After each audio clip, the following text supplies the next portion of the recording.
Yes, I have been affectionately referred to as the editing monkey, but they've let me out of my box. Hey guys, welcome back to the channel. I'm Craig Dehut, the CEO of Appian Media, and I'm also the principal editor for a lot of the content that we put out and share with you guys on this channel and across the internet. If you haven't already, you can actually check out our videos where our team travels over to the lands of the Bible, and we help people connect with the geography and the history and the culture of the biblical story so that we can all strengthen our faith in God's inspired word.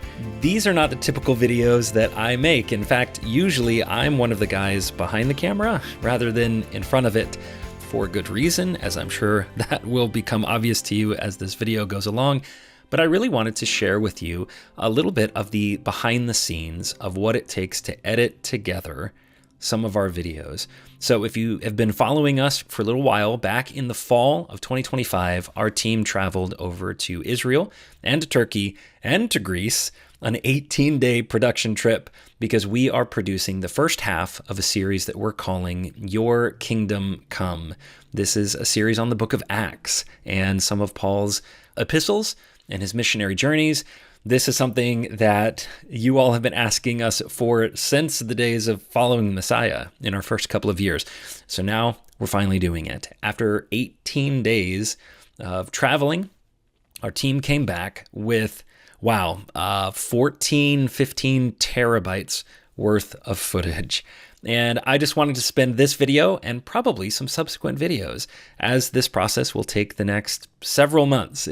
We've already been at it for a couple of months, and there's many more to come. But I want to peel back the curtain a little bit and show you guys some of my world. So I said 14 terabytes worth of content. That's something probably like 30 hours of content from about 25 or so different locations that we visited. So what I want to do is just take you into my editor. I'm a Adobe Premiere user and have been for well over 15 years. They've got me hooked. I'm in the ecosystem and I'll never escape. Before we jump into a session like this, usually there is coffee involved. It sits right here next to me, and when it's empty, we get some more. And we jump right in to Adobe Premiere. I've got this playing on an increased speed because I want you guys to enjoy the process rather than sit through what was probably a 2-hour editing session. You can obviously see from the folder structure that I've got over there for every day, every location. Within the footage folders, there's all the different cameras that we use. And what you're looking at right now is me processing, not just logging the footage as we did, organizing it, because organization is incredibly important. But once you've done that, you'll see that for every scene, we typically had 2 or more cameras capturing the same thing. So if you look closely, you can see that we've got a medium shot or wide shot, we've got a close-up, and then typically on this trip at least, I was the one with the gimbal. So that's a really wide but free-flowing smooth camera. And I'm able to see all 3 of those angles all at once. But less than just choosing the angle. Right now, what you're seeing is me playing through the spoken content. You can see down there on the timeline, all those green bars. You're seeing the waveforms. You're seeing the audio of Jeremy and Justin in this particular scene talking through. This is a really special location. In Acts chapter 8, Phillip meets up with the Ethiopian eunuch. And it's a story of God and the Holy Spirit making sure that Phillip was in the right place at the right time to meet this man where he was, on the road studying Isaiah. And from Isaiah, Phillip is able to teach him about Jesus, and he's baptized there on the road and goes on his way rejoicing. So where did that baptism take place? We're not sure exactly. There are a couple of different locations that could be possibilities.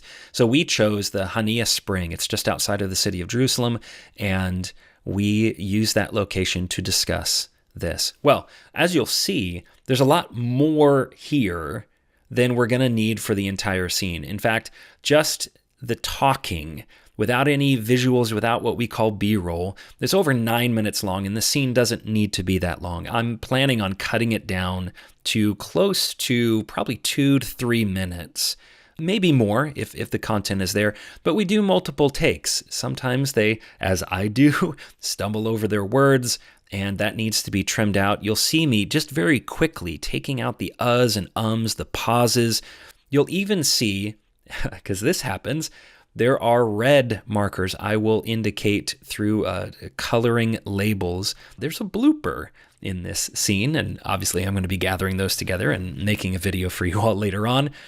This is the process that we call constructing the story spine. Our talent, Jeremy and Justin, in this particular instance, they don't come in with scripts. And there are pros and cons with that. We obviously want to make sure that we're being absolutely accurate in everything that we say, not just in the historical and geographical information of the location, but especially with the scriptural information. And so they do take a lot of time and effort to research and develop what they're going to say prior to arriving at the location, but we do let them have just free-flowing conversation.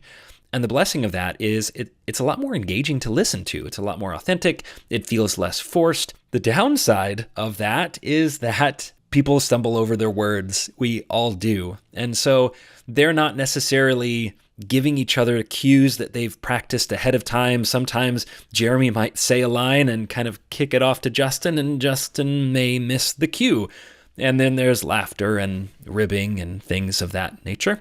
And so what I'm doing here on the timeline is I'm finding the best pieces of each sentence, of each thought. Sometimes I'm pulling from one take later on and pairing that with a take from the beginning. At this point, I'm not as concerned with the continuity. You know, sometimes Jeremy might be in a different position in take one than he was in the second one. Sometimes they're sitting down, sometimes they're standing up, and cutting from one clip of take one and one clip of take two, those things are going to be disjointed. That's the blessing of B-roll. That's the blessing of cutting away to visuals of the location later on. I can kind of cover up some of those either mistakes or cover up some of those abrupt cuts. But I'm trimming out, and you can see me doing this really quickly, trimming out the stutters and the ums and the pauses. Sometimes they repeat themselves, not that they've made a mistake, but they might say it and then take a breath and realize, I could say that a little bit more concise. Sometimes, as one of the story producers, and in this case, for this particular production, I was the director, I would let them finish a take. I really would try not to interrupt them in the middle of a take. But then we would finish and go, okay, hey, let's do that one more time. Take a breath, and can you take a little bit more time to talk about this instance? Or, hey, when you guys talked about this, it wasn't quite the pacing or the idea that we were trying to communicate. And so what you're seeing is I'm trimming those things out. You'll also see down here in the audio, I'm creating these keyframes, these little dots, and bringing up the volume and bringing down the volume, because Jeremy and Justin are on their own microphones. We're using lav mics. We're also using, not in this particular scene, but often we're using a boom mic. Sorry, Jesse, I wish we could use that more often than we did. But I'm dipping out, I'm muting the audio of the person who is not speaking, because it creates a cleaner sound. It also helps eliminate a lot of the sound of the space itself. We will actually add that back in later through recordings that Jesse, our audio recordist, made on the day. This prevents, the hearing of people and car horns and other things that we might not want in the take. And so I'm cleaning up audio very quickly, very roughly, so that I can come back later, or whoever is going to do the sound design this time around, and make that a lot more robust. But for now, trying to just get the story, trying to create the beats in a way that's compelling. This is really just finding the story. And that might shock some people. Like, didn't you already know the story? It's the book of Acts. Don't you already know the story? Well, we are not only telling the story as what happened in the biblical account, but oftentimes we want to incorporate what the modern city looks like as well. And we want to hear commentary from these guys. In this particular case, this was the first time that Justin had ever been to Israel. And so just hearing his thoughts and perspectives. We've got other scenes, and I'm excited to share some of these with you. Stay tuned for another video where we go right into the heart of Jerusalem and we interact with people on the street, completely unprompted and unplanned. But there's a great moment that just struck up while the cameras were there, and we wanted to jump in and capture that. And so we're going to have interactions with other people. And so some of those things just can't be planned. And in the edit, we have to kind of find what that story is. I'll go into a lot more detail in our next video. So I don't know if you're thinking it. I certainly was thinking it during this process. I've been looking at the same shots, the same clips over and over and over again. How much farther, how much more do I need to be doing this? And you can see I'm getting close to about 2.5 minutes. And now I've finished that. I got the story spine finished, and now I'm starting to look through some of our B-roll. These are the visuals that we captured after and sometimes during the scenes. These are cutaways. These are as they're explaining, listen, we're here at this pool. We want to make sure we get shots of the pool, but we also want to get shots of the water flowing. We want to get a sense of the location. We really try as much as we can with the sound, with the visuals, to give you all a sense that you are there with us in this scene. One of the really helpful things that my wife does is in the early cuts of these videos, I'll be able to show her a cut, and because she is not there with me, she'll be able to say, you've got to show me more of the space. They talked about this thing, but I don't know where that is. I wasn't there, and it's really helpful to get an outsider's perspective. This was such an interesting location. It's not at all what I pictured in Acts chapter 8. It's described as a deserted place. Keep in mind, it's not a desert.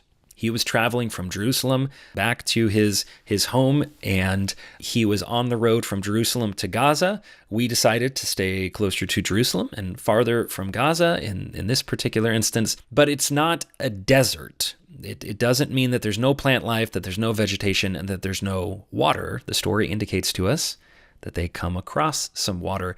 This is one of the few springs that still exists, that was present at that time, that he could have used to then baptize. You'll also see me and other members of the team as we are shooting the content. We got a lot of behind the scenes, what we call breaking of the fourth wall. You're kind of letting the viewer step back away and see those of us who are involved in the shooting.